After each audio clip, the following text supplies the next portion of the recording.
In the weeks leading up to AP exams, I interviewed both students and teachers to gain insight into their classes and how they were preparing for exams. The challenge that it brings, just being challenged together, like with my peers and figuring it out. The dedicated students. Yeah, I feel like the conversations I have in APs are a lot on a deeper level than in some other classes. The independence and intellectual curiosity that comes with an AP class. There's students that wanna learn. I would say the AP exam, probably because of the duration of the exam. I would have to say the time commitment, especially with the homework load. You know it's going to be a lot, and it's just finding that balance between those APs and any extracurriculars or any sports that you're doing. So I say you have to be prepared when you sign up for them. The timing, like you feel a lot of pressure to make sure that you get all the content in there because you want them to be prepared for the test.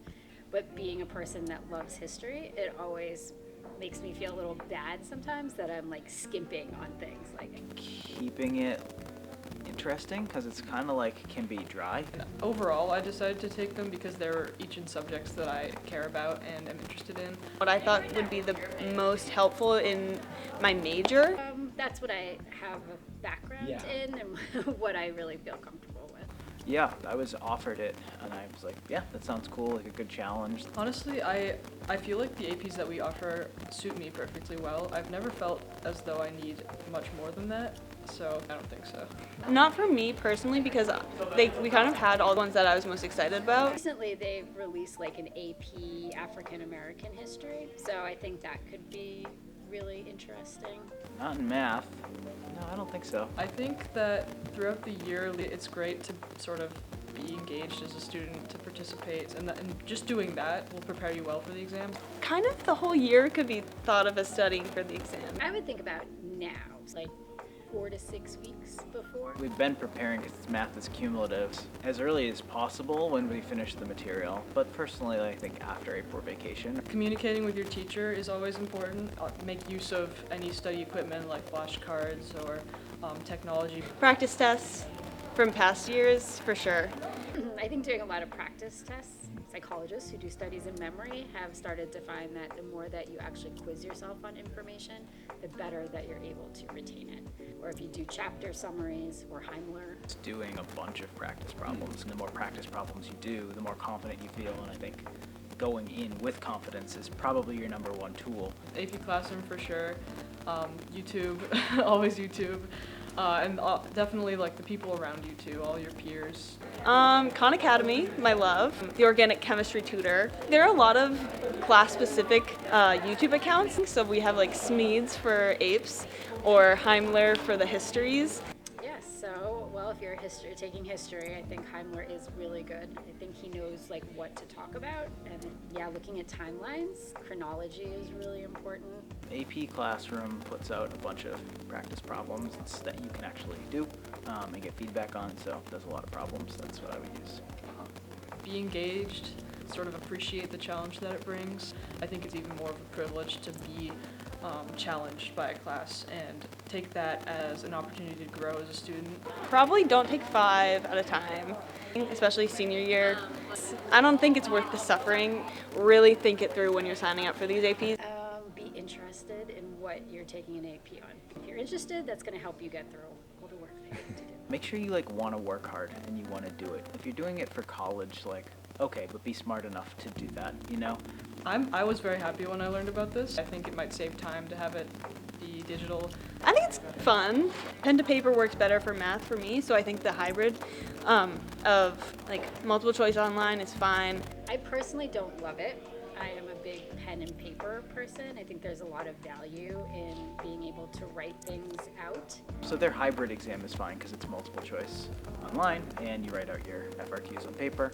Absolutely. I think it's a great way for students to sort of further explore their interests and definitely become familiar with college level environments. I think it is a really valuable thing for kind of speeding up your college process and preparing you for the rigor that is going to be in college.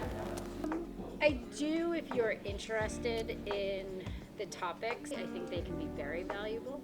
I think just to take an AP though is not, because it's just very frustrating. No, I don't think so. I think AP classes should be done with. If you want to take a college class, that's fine, take it in college. Like, why do you need to take a college class as a sophomore? It's like a pressure that I think our society doesn't need personally. So if it was just not a thing, that would be great. The following questions are specific to each teacher and student I interviewed. So AP Art is, I think, completely different from the majority of APs in that it doesn't have an exam, and you just make this whole project that you sort of submit by the deadline. And I think also the class has a lot of its own sort of freedoms to it. One book that we read over the summer, leading up to the class, was The Awakening, which was a great example of sort of deviating from societal norms as a woman. And I also really liked 1984 for similar reasons. My favorite part of AP French is definitely speaking French. I think it's really rewarding to speak in a different language with a group of people, and it sort of gives me a new perspective. Taking 4 last year wasn't that bad for me. It is pretty tough. I wanted to prepare myself for college with harder classes, so that's, I guess, why I did it.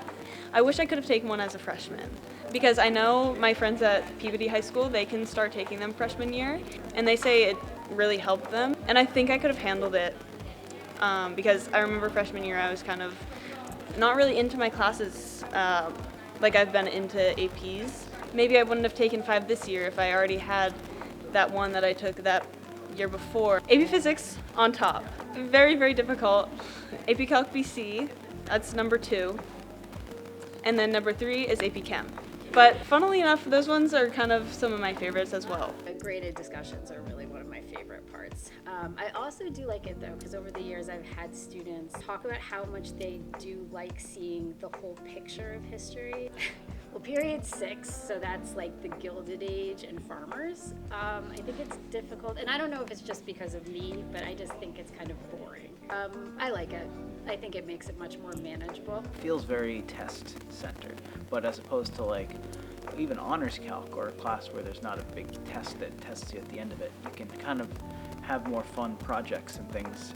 It's nice to have you doing the hardest work when you're in the classroom, so you can ask the questions you have and treat me like a tutor of, the class instead of just have to listen to the knowledge. Yeah, I give my students 2 options. So one option is a little bit easier in context, like real world context, and they get to kind of choose a project and what they're gonna, relating math to what they're interested in. And the other option is we do some more calculus. So it just depends on whether students want to work hard right before the exam. Probably right when you come out of the womb. I wish my mother bought me the AP books right when I came out. Just kidding. I'm just kidding.